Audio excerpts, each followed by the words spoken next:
জান থাকো, আমি তো প্রবাসে যাব, দেখে শুনে রাখো, আমার বাবা মা আছে খেয়াল রাখো, আর তোমার শরীরে যত্ন নিয়ে আমার বাবা মাকে যত্ন নিও।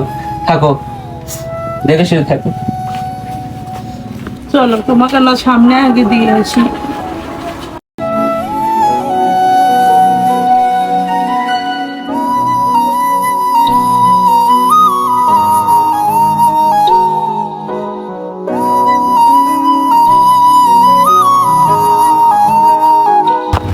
কিরে বন্ধু, কই যাস তুই? বন্ধু আমি তো যাচ্ছি প্রবাসে। আচ্ছা, তা আমার বাসায় তোর ভাবি থাকলো, তোরা দেখিস, আবার বাবা মা খেয়াল রাখিস, কিছু লাগলে তোরা সাহায্য করিস। সমস্যা নাই বন্ধু, তোর হলে টেনশন করা লাগবে না। তাহলে তুমি সোনার বাসায় যাও। হ্যাঁ ভাবি আপনি যান, আমি ওনার ভাই দেখে শুনে যাই। আচ্ছা, ভাই ভালো আমরা থাকো, তুলে নিজের দিচ্ছি, খেয়াল যাও। রাখো। হ্যাঁ আচ্ছা, আপনি যান, আমরা টেনশন করেন না ভাবি, আমরা বাসে তুলে দিচ্ছি। চল। দোস্ত চলো।